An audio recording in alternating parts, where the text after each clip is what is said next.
स्वागत है। अभी आप जो धाम में हो ये है ब्रह्म धाम, मतलब ब्रह्मा जी के अति पसंद के जगह जहां पर स्वयं ब्रह्मा जी पूरा भारतवर्ष घूमे थे। तो उनको यही जगह ही उनको बहुत अच्छा लगा था। देखिए, जब यहाँ से कुछ भी नहीं था, जगन्नाथ जी का मंदिर भी नहीं था, उस समय का बात आपको थोड़ा बताते हैं। आप जब सत्ययुग चलता था, सत्ययुग में जो ब्रह्मलोक से हो या स्वर्गलोक से हो, वो देवता आके यहाँ पर भारतवर्ष में तपस्या करते थे हर जगह में। उसी तरह ब्रह्मा जी, देखिए, सबका इष्ट है विष्णु, सब भगवान जी का सुप्रीम है।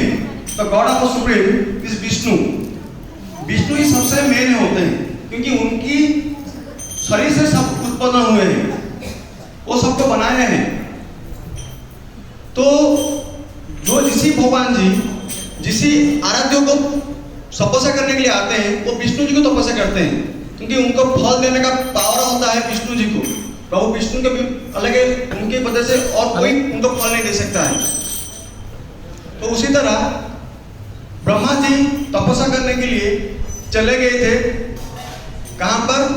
वैकुंठपुरी में, जहां पर भगवान जी जो शेषनाग में ऊपर मां महालक्ष्मी जी के साथ जो क्षीर सागर में भगवान जी शयन करते हैं, वहां पर चले गए थे ब्रह्मा जी। तभी वो प्रभु जी को उनका मन का बात बताया कि प्रभु जी, मैं तपस्या करने के लिए आया हूँ, क्योंकि मेरा, जैसे देखिए, आप एक साधारण एग्जाम्पल है, आप कोई नौकरी करता है या कोई जॉब करता है या कोई बिजनेस करता है। जब आपका 1 लाख या 2 लाख या 5 लाख कमाई हो जाता है, आप उसको खर्च करते हो। जब सब पैसा खत्म हो जाता है, बाकी 10-15 हज़ार आपको बचता है, आप क्या करते हो? वो काम में लग जाते हो आप। उसी तरह सब, शंकर जी हो, ब्रह्मा जी हो, जितना भी देवता है, सबका एक पावर होता है। वो पावर विष्णु से उनको मिलता है। उनका जो पावर धीरे धीरे खत्म होता है, तो वो विष्णु जी से पावर लेने के लिए उनको तपस्या करते हैं। बिना पढ़ाई से एग्जाम नहीं होगा, बिना एग्जाम से आपको फल नहीं मिलेगा। ये रीति है, ये परंपरा है। उसी तरह महाप्रभु जी जो ब्रह्मा है, तो वो उनका जो, उनको लगा प्रभु जी मेरा तपस्या करने का समय आ गया है, मैं तपस्या करना चाहता हूँ, आप मेरे साथ आइए, क्योंकि आप मेरा सब कुछ हो, आपसे ही मैं बना हुआ हूँ, आप मेरे साथ आओ। तो विष्णु जी बोले, तो मैं कैसे जा सकता हूँ? सब आके तुम ऐसे बोल रहे कि शंकर जी ऐसे बोलेंगे, सब देवता आके मेरे को बोलेंगे, मैं किसके साथ जाऊँगा? इसीलिए तुम तपस्या करो, लेकिन मैं तुमको एक विग्रह देता हूँ। वो विग्रह को तुम एक बड़े से स्थान में स्थापित करना, और वो विग्रह को पूजा अर्चना करना, और तुम जो भी फल वहीं से तुम पाओगे। मेरे को मांगने की जरूरत नहीं है, क्योंकि वो स्वयं मैं हूँ। वो विग्रह मैं सबको नहीं देता हूँ, मैं तुमको दिया हूँ। और तुमको एक संकल्प करना पड़ेगा मेरे सामने ना। क्या प्रभु जी बताओ ना, जब भी तुम्हारा तपस्या खत्म होगा, वो विग्रह को तुम मेरे पास लौटा दोगे, छोड़ के नहीं आओगे। देखिए, बात को थोड़ा माइंड में डालिए। भगवान जी का उस समय से ही मतलब माया चल रहा था। भगवान जी का माया से कोई आज तक कोई बचा नहीं है, कोई भी नहीं। भगवान जी क्या सोचते हैं, क्या करते हैं, वो किसी को पता नहीं, उनको सला और किसी को पता नहीं। तो ब्रह्मा जी बोले कि हाँ ठीक है, मैं तो लाके लौटा दूंगा। लेकिन भगवान जी की इच्छा था यहाँ पूजा होने का। ब्रह्मा जी के माध्यम थे, पूजा आपको दर्शन देना है, प्रभु जी का लास्ट मकसद होता है। लेकिन ब्रह्मा जी माध्यम बने। जो ब्रह्मा जी को वो विग्रह दिए, वो ब्रह्मा जी पूरा भारतवर्ष, पूरा पृथ्वी में सब जगह घूमे। तो उनको ये जगह बहुत अच्छा लगा। क्यों? क्योंकि उनका वातावरण ये जगह का बहुत अलग होता है। कैसे? ये जगह के पहाड़ के ऊपर में ये जगह है, बड़ा सा पहाड़ के ऊपर रत्नगिरी होता है। ये जगह का नाम था रत्नगिरी। पहाड़ के ऊपर ये सब कुछ था। यहाँ पर बकुल का पेड़ था, कदम का पेड़ था, चंदन का पेड़ था, जैसे जो अति मूल्यवान देवता मुख्य होते हैं, नीम का पेड़ होता है, वो पेड़ ही यहाँ पर रहता था, अलग पेड़ यहाँ नहीं रहता था। तो ब्रह्मा जी को ये जगह, ये पूरा सौंदर्य उनको बहुत अच्छा लगा, उनका दिल खुश हो गया। तो एक बड़ा सा पहाड़ को, जो रत्नगिरी होता है, नीलगिरी और रत्नगिरी होते हैं, वो पहाड़ के ऊपर प्रभु जी को वो स्थापित किए, प्रभु नारायण को। प्रभु जी का पहला नाम था जनार्दन नारायण। आप भारतवर्ष में भगवान जी का जो 12 स्थान है विष्णु जी का, भगवान जी का ये रूप कब देखोगे, भगवान जी राइट हैंड जो दक्षिण हाथ में चक्र पकड़े हैं और लेफ्ट साइड में भगवान जी शंख पकड़े हैं, गदा और पद्म। ये जो रूप है, ये रूप का नाम है, प्रभुपाद जी स्वयं उनका गीता में उनका लिखा है, कथा में लिखा है, ये प्रभु जी का रूप है जनार्दन नारायण। तो यहाँ तपस्या करके भगवान जी को वो उनका युग परिवर्तन हुआ। ऐसे परिवर्तन होकर जो कलियुग आया, ब्रह्मा जी ये मूर्ति को छोड़ के चले गए, क्योंकि कलियुग में एक नियम है, द रूल ऑफ कलियुग। मत्स्य मंडल में देह वही देवता हेले भी मरई, ये उड़े का बात है। उसका हिंदी का ट्रांसलेशन यही होता है, ये मत्स्य मंडल में यहाँ पर देवता भी जन्म लेंगे, उनको मरना ही पड़ेगा, बिना शरीर त्याग करने के यहाँ कोई नहीं जाएगा ऊपर। उसी तरह वो यहाँ पर बोले कि ये मैं कैसे कैसे, मैं तो ब्रह्मा हूँ, मैं सृष्टि करता हूँ, तो मैं यहाँ रह जाऊंगा तो ये सृष्टि कौन करेगा, सृष्टि का रचना आधा रह जाएगा। तो ब्रह्मा छोड़ के चले गए, भगवान का माया चल रहा था उस समय। प्रभु जी का जनार्दन नाम से प्रभु जी का नाम हो गया ब्रह्म नारायण, मतलब ब्रह्मा भगवान को पूजा किए थे, इसीलिए प्रभु जी का नाम हुआ ब्रह्म नारायण। तो बाद में प्रभु जी बहुत साल अगुजर है यहाँ पर, बहुत साल, कितना साल गुजर गया उनका किसी को हिसाब नहीं। तो बाद में ब्रह्मा जी को स्वयं विष्णु नारायण जी उनको बताए कि हे ब्रह्मा जी, मैं विष्णु, मेरे को बिना पूजा से मैं संतोष लाभ नहीं करता हूँ, मेरे को पूजा नहीं होगा तो इस सृष्टि का मतलब है कि मैसेज खराब मैसेज जाएगा, खराब उतर जाएगा, और मैं पूजा नहीं, मैं नहीं रह सकता हूँ। मेरे को तुम वचन दिए थे, मैं तुम जहाँ पर भी मेरे को स्थापित करोगे, मेरे को पूजा कभी बंद नहीं होगा, मेरा पूजा तुम करोगे किसी भी हाल से। ना प्रभु जी, मैं तो नहीं जा सकता हूँ, क्योंकि कलियुग में देवता को दर्शन नहीं मिलता है, और देवता को दर्शन मिल जाएगा तो सब पाप खंडन हो जाएगा, वो सब वैकुंठ धाम में चले जाएंगे, उनको सब वीसा मिल जाएगा वैकुंठ धाम का। तो इसीलिए तो बोले कि क्या करूंगा प्रभु जी, ना हे ब्रह्मा तुम चले जाओ दक्षिण भारत, जो साउथ इंडियन होते हैं, आल्बर संपदा ब्राह्मण, तुम 12 आल्बर को लेके आओ मेरे को पूजा करने के लिए। वो विष्णु आचार्य जो ब्राह्मण होते हैं, वो खाली विष्णु जी को पूजा करते हैं, तुम वो 12 घर को लेके आओ। तो ब्रह्मा जी पुरी का इंद्रद्युम्न महाराज जी है, जो पुरी का राजा है इंद्रद्युम्न महाराज जी, उनको स्वप्न से किए। तब तक पूरी जगन्नाथ जी का मंदिर बना नहीं हुआ था, जगन्नाथ जी के मंदिर के बनाने का पहला बात ही। तो तभी बोले कि हे इंद्रद्युम्न तुम जाओ, चले जाओ दक्षिण भारत, आपको 12 आल्बर संप्रदाय ब्राह्मण मिलेंगे। ब्राह्मण बहुत संप्रदाय का होते हैं, आल्बर एक संप्रदाय ब्राह्मण होते हैं। तुम वहाँ 12 आल्बर को लेके आओ मेरे को सेवा पूजा करने के लिए, मेरा प्रभु जी को पूजा करने के लिए। तो राजा जी सबको लेके आए थे। ये जो सब संपत्ति देख रहे हैं आप ना, ये जो चारों तरफ जो भी संपत्ति देख रहे हो आप, जो भी प्रॉपर्टी जमीन देख रहे हो, उनके नाम पर कर ली राजा, ये संपत्ति आपका है, आज से ये तुम उपभोग करोगे, ठाकुर जी को रोज सेवा करोगे और श्रृंगार करोगे, और भगवान को जो भी खाना तुम्हारा सखी में होता है, कोई खिचड़ी, कोई दाल, कोई भात, कोई खीर, कोई जहाँ भी व्यंजन होता है तुम खिलाओगे, रान में खिलाओगे। तभी सब पूजा चलता था। ऐसे युग परिवर्तन हुआ, 12 घर से 1200 घर हो गए, 1200 घर। भगवान जी का वंश बढ़ते बढ़ते बढ़ते बढ़ते बढ़ते 1200 घर हो गए। तो 1200 घर हो गया, जैसे एक 10 रुपया को हम एक भाई को देंगे, वो भाई से 5 भाई हो जाएंगे तो वो 2-2 रुपया हो जाएगा, उससे 5 हो जाएंगे तो और 2-2 1-1 रुपया भी हो जाएगा। उसी तरह राजा ने संपत्ति दिए थे, ये संपत्ति टुकड़े टुकड़े हो गया। वो सबको चलने का भी बहुत कष्ट हुआ, क्योंकि ब्राह्मण का वृत्ति होता है भगवान को पूजा। बिना पूजा से वो और दूसरी काम वो नहीं कर सकेंगे। तो उनको भी ज्यादा पैसा नहीं मिलता था। पैसा तो नहीं, वो खाना उनको नहीं मिलता था, उस समय पैसा नहीं चलता था।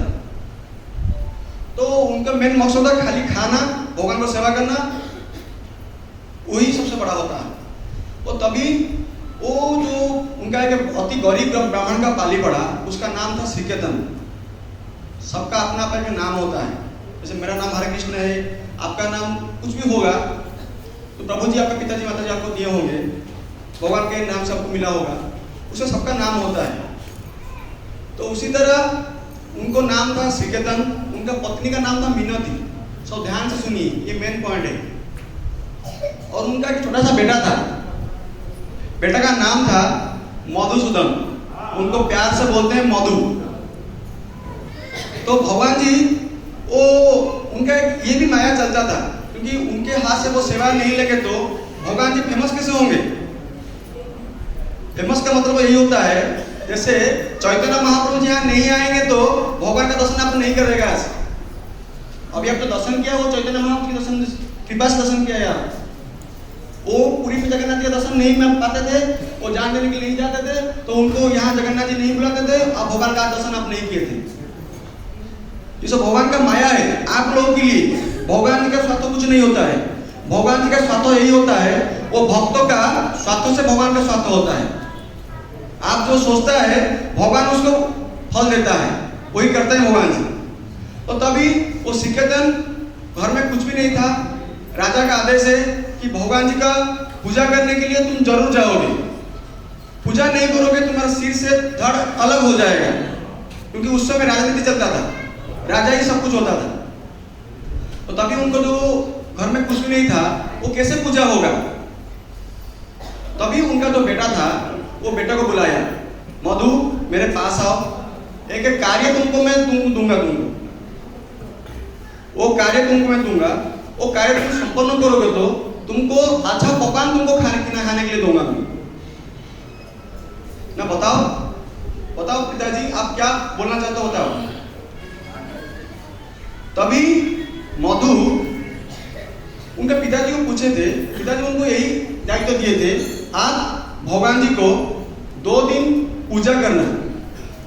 माता जी जो तुम्हारा जो माँ है, जो बना के तुमको देगा खाने के लिए, मतलब तुमको देगा भगवान को खिलाने के लिए, वही भगवान को अर्पित कर देना।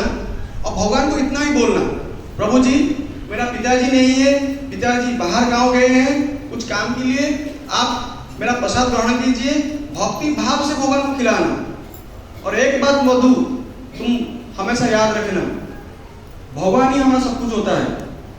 भगवान को खिला के बाद में वो जो बचेगा प्रसाद वो तुम खाओगे। पिताजी सोच रहे थे वो खाली भगवान को दिखाएंगे, आएंगे दोनों माँ बेटा खाएंगे, लेकिन मधु दिमाग में चल रहा है ही भगवान जैसे हम लोग खाना हाथ में खाते हैं, भगवान उसी तरह खाएंगे। तो वो मधु उनका दूसरे दिन उनका पिताजी चले गए थे, मधु पूजा करने के लिए तैयार हो गया। उनका माँ उनको जो धोती होता है उनको पहना दिया, चंदन तिलक कर दिया, तिलक करके उनके सामने उनको खीर दे दिया एक मिट्टी के भांड से, कि मधु तुम खीर पकड़ो, जाओ प्रभु जी के पास, भगवान जी को चढ़ा के लाओ, हम दोनों मिलकर खाएंगे। तो मधु सामने भगवान के सिंहासन में रख के भगवान को बुलाया, आओ बुलाओ खाओ खीरी, बाबा मेरे गए बाहर गाँव, मेन जनता आपका नाम, आपको जानता नहीं हूँ, पहचानता नहीं हूँ, आपको मैं कोई परिचित नहीं, मेरा कोई कॉम्बिनेशन नहीं है मेरा आपका। पिताजी का होता है लेकिन मेरा से नहीं, मैं पहली बार पूजा करने के लिए आया हूँ, इसीलिए माँ जो दिए हैं आप वो ग्रहण करो। तो जो केला का पत्ता होता है उसको ऊपर में उठा दिया, भगवान के सामने रख दिया, भगवान जी को बुलाया, दरवाजा बंद कर दिया। क्योंकि देखिए भगवान का पूजा करने का 2 ही मतलब नियम होता है, ब्राह्मण और भगवान। वो जो खाना खाते हैं किसी के सामने नहीं खाते हैं, खाली प्रसाद सामने खाते हैं, और जो खाना खाते हैं वो दरवाजा के खाते हैं। उसी तरह वो मधु को याद आया कि घर में से हम खाना खाते हैं, हम दरवाजा बंद करके खाना खाते हैं, क्योंकि उनका किसी पे दृष्टिपति नहीं होगा। तो इसीलिए मधु उसी तरह दरवाजा बंद कर दिया, बाहर थोड़ा इंतजार किया, बाद में कुछ देर के बाद दरवाजा खुला, तो वो देखे वो खीर उसी तरह था, भगवान जी कुछ भी ग्रहण नहीं किया। तो भगवान जी को बहुत रोया वो, प्रभु मैं आप मेरा से क्यों नहीं खाते हैं? मैं कुछ मंत्र तो नहीं जानता हूँ इसलिए मेरा से नहीं खाते हैं, ना मेरा पिताजी आप मेरे को नहीं जानते हैं इसलिए मेरा से नहीं खाते हैं। प्रभु मैं आपका पंडित हूँ, मैं मधुसूदन हूँ, सिकंदर जी का बेटा हूँ मैं। बाबा मेरे को दायित्व दिए हैं आज पूजा करने के लिए, बाबा आज नहीं आएंगे, आप खा लो। आप नहीं खाओगे तो आपका बीमार लगेगा, आपका तबीयत खराब होगा। ये खाना ठंडा हो रहा है, ठंडी खाना अच्छा नहीं लगता है, आप गरम गरम खा लो। ऐसा दरवाजा बंद किया, भगवान नहीं खाया। मधु क्रोधित हो गया कि जैसे ही पिताजी देते थे वो खाते थे, मेरा से क्यों नहीं खाएंगे? कैसे नहीं खाएंगे? क्यों नहीं खाएंगे? तो याद किया जब घर में मैं नहीं खाता हूँ, मेरे माँ मेरे को बाबा मेरे को थोड़ा डंडा से मेरे को मारते हैं, बाद में मैं भय से मैं खाता हूँ। जो सीधी उंगली से घी नहीं निकलता है, उंगली को टेढ़ी करके तोड़ना पड़ रहा है, मैं तोड़ूंगा लेकिन घी निकालूंगा, क्योंकि मेरा पिताजी का पहला आदेश है ये, मैं आदेश पालन जरूर करूंगा, मैं वचन दिया हूं। तभी वो एक बकुल का पेड़ होता है, वो पेड़ का एक जो छोटा सा टहनी होता है, वो टहनी को तोड़ दिया, सामने आके भगवान के सामने वार्निंग दिया भगवान को। समझिए जो विश्व का मालिक है, जो ब्रह्मांड को चलाते हैं, एक इशारा से ये ब्रह्मांड मतलब कहां पर जाके रहेगा उसका कोई हिसाब नहीं कर सकता है। जो विश्व को वार्निंग देते हैं, देखो तुम्हारा पाप का घड़ा भर गया है, तुम सुधर जाओ नहीं तो तुमको सजा मिलेगा, जैसे शिशुपाल को हुआ था। उसी तरह वो बेटे भगवान को वार्निंग दिया, वो बेटे नहीं वो भक्त था। तो भक्त भगवान जी के सामने भगवान बोला प्रभु जी आप खाओ, आज कैसे नहीं खाएंगे मैं देखूंगा, आपको खाना पड़ेगा आपको।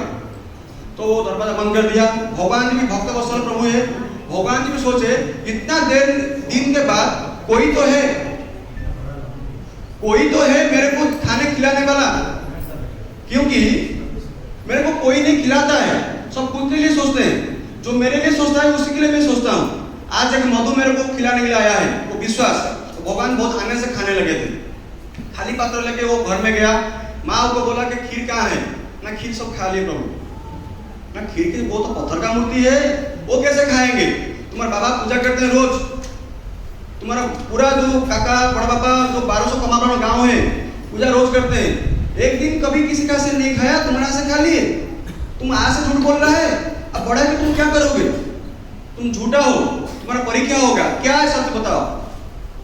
तो तभी बेटे उसी तरह बताया प्रभु जी सब खा ली। तो उनका पिताजी को संदेश गया था, उनके माताजी भेजे थे, उनका पिताजी लौट के आए थे। तो उसी तरह उनका दूसरे दिन उनको परीक्षा हुआ था, वो सामने उसी तरह खीर रख के भगवान को बुलाया था, प्रभु आज आप नहीं खाएंगे तो मैं असत्य हो जाऊंगा, मैं प्रमाण अपमानित हो जाऊंगा, मैं आप खा लो, आप नहीं खाओगे तो कैसे होगा प्रभु? तो भगवान जी भक्तों का विश्वास लेने के लिए भगवान जी कहां से भी आ सकते हैं। इसी तरह प्रहलाद के विश्वास में भगवान जी खंभों से निकले थे, उसी तरह मधु जी के विश्वास में भगवान जी वो रत्न सिंहासन छोड़ के बाल कृष्ण गोपाल का कृष्ण रूप में आकर भगवान जी खीर खाने लगे थे। वो जो गरम गरम खीर था वो खाने का से उनका हाथ तो उनका पिताजी पकड़ दिए थे। अभी आप तो देखेगा, अब देखा क्या आया है, वो जो चक्र वाला हाथ है वो हाथ पूरा जल गया है। तो भगवान जी उनको बुलाया, रिक्वेस्ट किया, उनको अनुरोध किया, हे मधु ये सब कुछ मेरा है, लेकिन ये मधु को खीर मेरे को दे दो, बदले में जो कुछ मांगोगे मैं तुमको दे दूंगा। मेरे को प्यार से मेरे को मधु मेरे को दिया है, ये वो चीज मैं किसी को नहीं दे सकता हूँ। तो तभी उनका पिताजी बोले कि मेरे को कुछ भी नहीं चाहिए प्रभु जी, मेरे को ये खीर चाहिए, आप खा लोगे तो ये संसार भी आप खा लोगे, कैसे रहेंगे हम जिंदा, आप ये मेरे को खीर छोड़ दो। तो उनका पिताजी और भगवान जी के बीच में तो तर्क हुआ, तो भगवान उनको अभिशाप दिया, तुम जो 1200 कमर ब्राह्मण हो सब ध्वंस हो जाओगे, समुद्र आएगा सबको मिटा देगा। तुम्हारा तो मधु है उसको गोद मिटा के मैं डायरेक्ट ले जाऊंगा वैकुंठ धाम। ये जो दुनिया में दो ही आदमी गए हैं स्वर्ग बिना मृत्यु से, एक होते हैं युधिष्ठिर, धर्मराज युधिष्ठिर, दूसरी होता है मधुसूदन, और कोई नहीं गया है, सब मर के गए हैं, लेकिन वो जिंदा गए हैं। भगवान जी उसी तरह बहुत सारे अपूजन रहे, बाद में 1500 2010 में श्री चैतन्य महाप्रभु जी आए थे दर्शन करने के लिए जगन्नाथ भगवान जी को। तो वो भगवान जी का दर्शन नहीं पाए थे। जानते हैं क्यों? क्योंकि जगन्नाथ जी का भगवान जी मानव का लीला पकड़े हैं। मानव जो करते हैं भगवान जी उसी तरह भी करते हैं। उनका तरीका स्टाइल अलग होता है, सब एक ही है लेकिन उनका तरीका अलग होता है। भगवान जी को हर एक साल में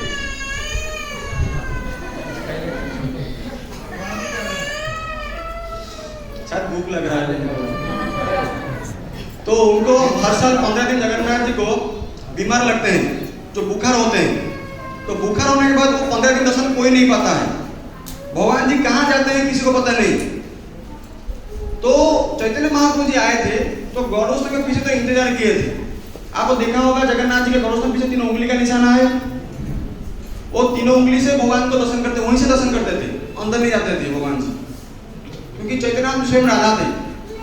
राधा कृष्ण जी का मिलन हो जाएगा तो ये लीला नहीं होगा, हरे कृष्ण महामंत्र प्रसार नहीं हो सकता है। इसीलिए भगवान जी को बाहर दर्शन करते थे। तो उनका दर्शन नहीं मिलने की वजह से महाप्रभु जी उनको पंडित को पूछे थे कि आप दरवाजा क्यों बंद कर रखा है, आपको कृपा करके वो दरवाजा खोलिए, हम दर्शन करना चाहते हैं। तभी उनका पंडित महाप्रभु बताए थे, हे साधु महाराज, ये जो टाइम में आप आए हो ये टाइम सही टाइम नहीं है। अभी 15 दिन दर्शन नहीं होगा, तुम 15 दिन के बाद आओ, भगवान को रथ यात्रा में दर्शन करोगे तुम, अभी दर्शन नहीं होगा। ना कैसे नहीं होगा? भगवान जी तो दर्शन देते हैं, भगवान को बीमार कैसे लग सकता है? भगवान को बीमार नहीं, प्रभु मेरे हाथ से कोई जाने अनजाने से पाप हो गया है, कोई पूर्व का कर्मों के फल की वजह से आप मेरे को दर्शन नहीं दे रहे हैं, इसीलिए मैं जाता हूँ समुद्र में प्राण हार देता हूँ, जो अगले जन्म में आएगा उस जन्म में मैं दर्शन करूंगा आपको। तो वो जान करके चले गए पूरे समुद्र में। उस समय जगन्नाथ जी वहां पर आकाशवाणी किए, हे चैतन्य ऐसा मत करो, चले आ जाओ अलारनाथ, मैं 15 दिन तुमको वहां दर्शन दूंगा। पूरी में तुमको मैं चतुर्थ मूर्ति रूप में दर्शन दूंगा, यहाँ पे तुमको चतुर्भुज रूप में दर्शन दूंगा। तो यहाँ भगवान को दर्शन किए थे। आप जो पत्थर भी देखा होगा, वो पत्थर में भगवान जी 108 बार हरे कृष्ण महामंत्र बोल के दंड प्रणाम किए थे। उनका हरे कृष्ण महामंत्र बोलने के बाद उनका एक शरीर से गरम का तेज निकला था, राधा का भाव निकला था। वो भाव से वो स्पर्श किया तो पत्थर पूरा पिघल गया। भगवान का हाथ, सिर है, मस्तक है, गला है, चरण है, छाती है, दिल है, जो भी ढूंढोगे वो पत्थर में सब कुछ है। आप पूरे विश्व घूम जाएंगे, कहाँ पर ही वो नहीं मिलेगा, लेकिन एक जगह में ही प्रभु का वो पूरा शरीर का निशाना है। अभी आप भाग्यवान हो, क्योंकि आप जो दर्शन किया है, आप खाली अलारनाथ के दर्शन नहीं किया है। वो अलारनाथ जी के पास शिव जी है, जो चक्र के ऊपर शिव जी है और शंख के ऊपर ब्रह्मा जी है। तीनों भगवान जी को ललिता विशाखा, माँ महालक्ष्मी सरस्वती, रुक्मिणी सत्यभामा, अष्टगोपाल और शंकर गदापद्म और बीच में स्वयं नारायण, नीचे गरुड़, पूर्ण ब्रह्म रूप में दर्शन किए। जो रूप अर्जुन दर्शन किए थे महाभारत में, वो रूप को आज आप दर्शन किया है। आप भाग्यवान हो, क्योंकि कोटि कोटि जन्म लेने के बाद ये दर्शन नहीं मिलता है। आपको भगवान जी को फिर से आप आएंगे, अलारनाथ जी आएंगे, आपको भगवान जी पहले से एक बार बुला लिया, मतलब आप भगवान का अलारनाथ जी का परिवार का हो गए। अब अगली बार आओगे, आपको पूछना नहीं पड़ेगा कि प्रभु जी आपको मेरे को बुलाओगे, क्योंकि भगवान सबको एक बार बुलाते हैं। 140 आबादी है, उसमें 9 जैसे होता है 90 करोड़ हिंदू होते हैं। भगवान जी सबको एक बार बार बुलाएंगे तो उनका टाइम से कहाँ से आएगा? ये सबको एक बार अगर वो बुलाते हैं, सब आपको एक बार बुला लिए, आप सब भगवान का परिवार का हो गए। जब भी आप पूरी धाम आएंगे, एक बार कोशिश करना, क्योंकि बिना कोशिश से दर्शन कुछ भी नहीं होता है। आप जितना भी कोशिश करना, बिना अनुमति से प्रभु अलारनाथ जी का दर्शन आपको नहीं मिलेगा। कभी परीक्षा भी आप करना, जिंदगी में आपको जब भी परीक्षा करना, आप पूरी हर साल 10 बार आप आएंगे, लेकिन एक बार अलारनाथ दर्शन आपको नहीं मिलेगा। क्यों नहीं मिलेगा? क्योंकि वो ये होता है भगवान का प्राइवेसी रूम, वो हेड ब्रांच है। जगन्नाथ जी का मंदिर है, वो मेन ऑफिस है, वहां पर सब आते हैं, उनका जो दिल का बात होता है उनका भगवान बता के जाते हैं। लेकिन अप्रूवल यही से होता है। आपको को भी क्या कुछ मिलना चाहिए, क्या देना चाहिए, क्या लेना चाहिए, आपको यही से मिलता है। क्यों? उसका उदाहरण हुआ था श्री चैतन्य महाप्रभु, जो पुरी में बोल के गए, लेकिन मिला उनको यहीं पर। मधु यहीं पर मिला, सबको यहीं पर मिलता है। इसलिए आप कोशिश करना, जितने समय भी आप जगन्नाथ के धाम आप आएंगे, एक बार आप अल्लाह नाम दर्शन करने के लिए जरूर आएंगे। हरि बोल, हरे कृष्ण।